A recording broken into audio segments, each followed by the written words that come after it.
നിങ്ങളുടെ ഇഷ്ട പരമ്പരകൾ എക്സ്ക്ലൂസീവായി സൺ നെക്സ്റ്റ് ആപ്പിലൂടെ തികച്ചും ഫ്രീ ആയി ഇപ്പോഴേ ആപ്പ് ഡൗൺലോഡ് ചെയ്യൂ. ബഹുമാനപ്പെട്ട ജില്ലാ കളക്ടർക്ക് അതൊന്നും വേണ്ട. മാറ്റർ എന്താന്ന് വായിച്ചാ മതി.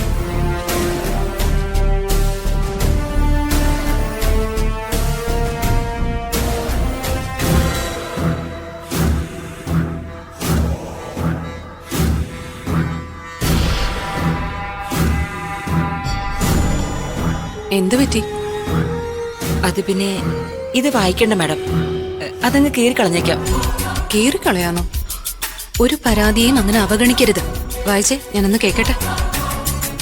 വേണ്ട മാഡം, ഇത് മാഡം വായിക്കണ്ട. കുറച്ച് കുഴപ്പമുള്ളതാ. എന്ത് പറ്റി? കളക്ടർ മാഡത്തിനെ തെറി വിളിച്ചോണ്ടുള്ള വല്ല കത്തുവാണോ? അങ്ങനെയാണേലും കുഴപ്പമില്ല, പോരായ്മകൾ എന്താണെന്നും അറിയണമല്ലോ. ഏയ്, അങ്ങനെയൊന്നും അല്ല. എങ്കി പിന്നെ ധൈര്യമായിട്ട് വായിച്ചോ. വായിക്കണോ? വായിക്കുന്നേ. ബഹുമാനപ്പെട്ട ജില്ലാ കളക്ടർ അറിയുന്നതിന് മാഡം, ഞാൻ വിവാഹിതനും ഒരു കുഞ്ഞിന്റെ പിതാവുമാണ്. എന്റെ ഭാര്യ നേരത്തെ മരണപ്പെട്ടു പോയതാണ്.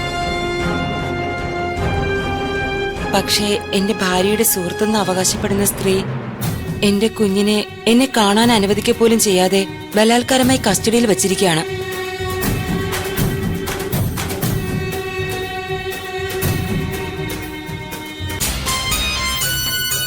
എന്റെ കുഞ്ഞിന് മേൽ ഒരു അവകാശവുമില്ലാത്ത ആ സ്ത്രീയുടെ കയ്യിൽ നിന്ന് എന്റെ കുഞ്ഞിനെ വാങ്ങിച്ചു തരാനുള്ള നടപടികൾ ഉണ്ടാവണമെന്ന് താഴ്മയായി അപേക്ഷിച്ചുകൊള്ളുന്നു എന്ന് സവിനയം കാർത്തിക്. ആ കത്തിങ് തന്നെ.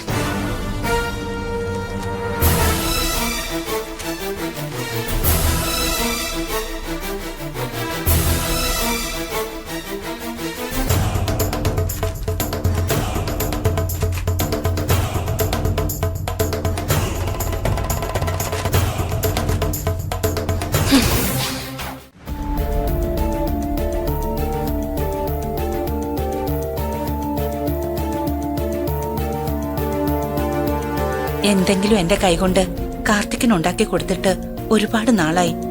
ഇന്നെങ്കിലും വായിക്ക് രുചിയായിട്ട് അവൻ എന്തെങ്കിലും കഴിക്കട്ടെ. കാർത്തി, ഡാ വാടാ, ഭക്ഷണം എടുത്തു വെച്ചു.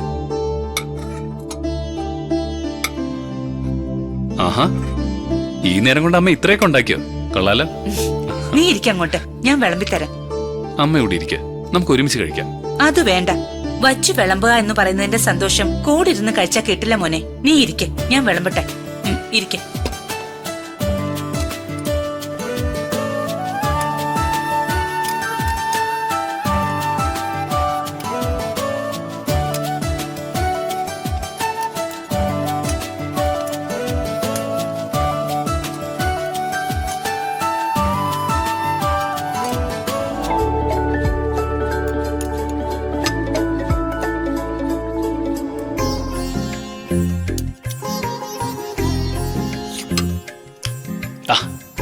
എന്താ ടേസ്റ്റ്! ഇതാ അമ്മയുടെ കൈപുണ്യം എന്ന് പറയുന്നത്. സത്യം പറഞ്ഞ എല്ലാ ദിവസവും അമ്മയുടെ കൈകൊണ്ട് ഭക്ഷണം ഉണ്ടാക്കി കഴിക്കണമെന്ന് ആഗ്രഹം തോന്നുക എനിക്ക്. ഞാൻ ഒരു കാര്യം പറഞ്ഞ അമ്മ കേക്കോ? എന്താ? ഇനി അങ്ങോട്ട് അമ്മയ്ക്ക് എന്റെ കൂടെ നിന്നൂടെ? എനിക്ക് ആഗ്രഹമില്ലഞ്ഞിട്ടാണോ മോനെ? അമ്മ എന്താ ആലോചിക്കുന്നത്? എന്റെ കൂടെ താമസിക്കുന്നതിന് അമ്മയ്ക്ക് എന്തെങ്കിലും ബുദ്ധിമുട്ടുണ്ടോ? ബുദ്ധിമുട്ടോ? എന്ത് ബുദ്ധിമുട്ട്? എനിക്കതിൽ സന്തോഷമേ ഉള്ളൂ. പിന്നെ എന്താ പ്രശ്നം? അമ്മയ്ക്ക് എന്റെ കൂടെ നിന്നൂടെ?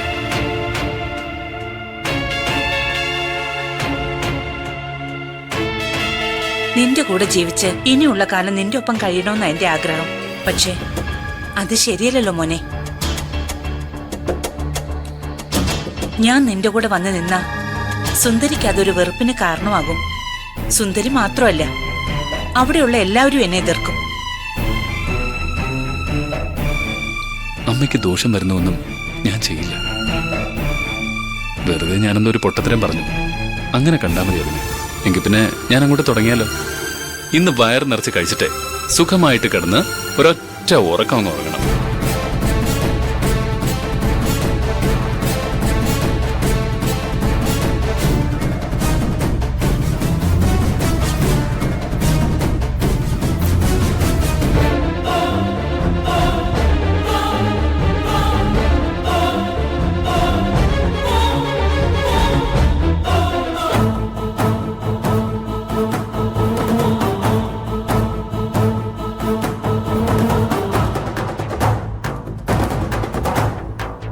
സുന്ദരി, നീ അതെ, സുന്ദരി തന്നെയാ മുന്നിൽ വന്ന് നിൽക്കുന്നത്. അത് പിന്നെ ഞാനിവന് കുറച്ച് ഭക്ഷണം ഉണ്ടാക്കി കൊടുക്കാൻ.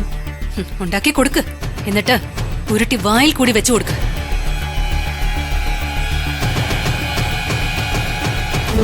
മോനെ വെച്ച് വിളമ്പി ഊട്ടിയാ മാത്രം പോരാ, അടുത്ത് പിടിച്ചിരുത്തിയിട്ട് നേര് നിറയും എന്താണെന്ന് പറഞ്ഞു പഠിപ്പിക്കുകയും വേണം. ഇങ്ങനെയൊക്കെ പറയാൻ ഇപ്പൊ ഇവിടെ എന്താ ഉണ്ടായത്? ഈ ചോദ്യം എന്നോടല്ല ചോദിക്കേണ്ടത്, പുന്നാരിച്ചു കൊണ്ട് നടക്കുന്ന മോനോട് ചോദിക്കുക. എന്താടാ മോനെ പ്രശ്നം? എനിക്കൊന്നും അറിയില്ലമ്മേ. തനിക്കൊന്നും അറിയില്ലല്ലേ? ഇനി എന്റെ മുമ്പിൽ അഭിനയിക്കരുത്. തന്റെ കുറെ അഭിനയം ഞാൻ കണ്ടതാ, അത് നന്നായി പഠിച്ചതുവാ. എനിക്കും തനിക്കിവിടയിൽ യാതൊരു ബന്ധവും ഇല്ലാന്ന് പലവട്ടം ഞാൻ തന്നോട് പറഞ്ഞതാ. എന്നിട്ടും താനിത് എന്താ എഴുതി അയച്ചേക്കുന്നേ?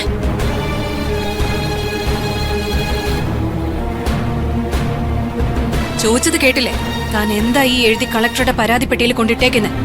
പരാതിയോ? എന്താ സുന്ദരി? കളക്ടർക്കുള്ള ഇയാളുടെ പരാതിയായത്.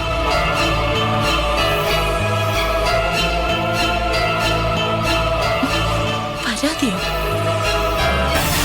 ഇയാളുടെ മകളെ ആരോ അനധികൃതമായി കസ്റ്റഡിയിൽ വെച്ചിരിക്കുന്നുവെന്ന് കളക്ടർ ഇടപെട്ട് അതിനൊരു പരിഹാരം ഉണ്ടാക്കി മകളെ മോചിപ്പിച്ചു കൊടുക്കണമെന്നുള്ള അപേക്ഷ. അമ്മ, ഞാൻ ഇങ്ങനെയൊന്നും ചെയ്തിട്ടില്ല. ഈ പറയുന്ന പരാതിയെക്കുറിച്ച് എനിക്കൊന്നും അറിയില്ല. നോക്ക്, ഇത് തന്റെ ഹാൻഡ് റൈറ്റിംഗ് അല്ലേ?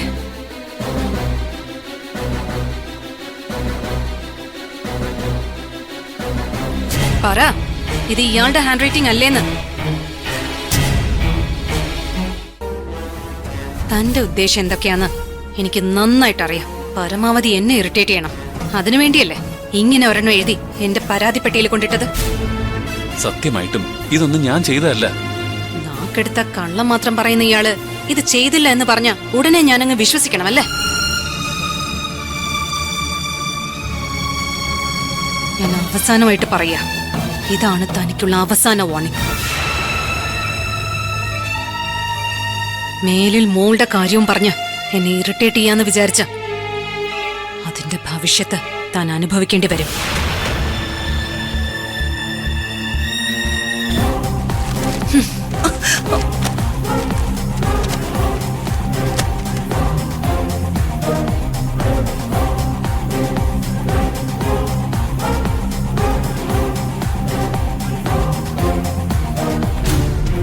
എടാ, നീയാണോ ഇത് ചെയ്തത്? സത്യമായിട്ടും ഞാൻ ഇതൊന്നും ചെയ്തിട്ടില്ല അമ്മ. ഞാൻ അമ്മയെ കൊണ്ട് ആണയിട്ട് പറയാം. എടാ, ഇത് വലിയ പ്രശ്നമാവുമല്ലോ. സുന്ദരി എന്നെ ഇവിടെ കാണുകയും ചെയ്തു. നീ ഭക്ഷണം കഴിക്കാൻ, ഞാനും കൂടി അവളുടെ കൂടെ പോട്ടെ, അല്ലെങ്കിൽ ആകെ കുഴപ്പമാകും. നീ എല്ലാം കഴിച്ചേക്കണേ മോനെ.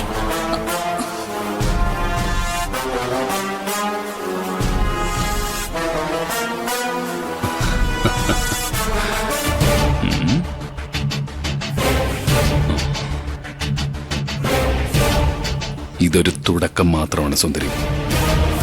ഇത് വെറും ഒരു കടലാസ്. അടുത്തത് നിന്റെ ജീവിതത്തിലേക്ക് കാർത്തിക് നേരിട്ടങ്ങ് അവതരിക്കും. നീ എന്നെ കൊണ്ട് പൊറുതിമുട്ടും. നിന്റെ സർവ്വസമാധാനവും കെടുത്താതെ ഈ കാർത്തിക്കിന് ഇനി വിശ്രമമില്ല.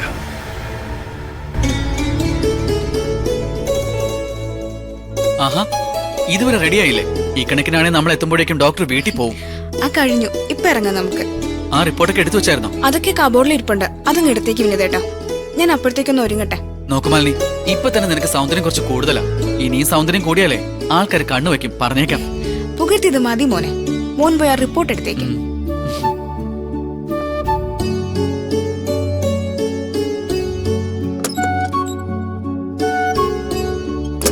അതെ, മംഗളാദേവി ഡോക്ടർ സുന്ദരിയുടെ റെക്കമെൻഡേഷനിലാ ഇന്ന് നമുക്ക് അപ്പോയിന്റ്മെന്റ് തന്നിരിക്കുന്നത്.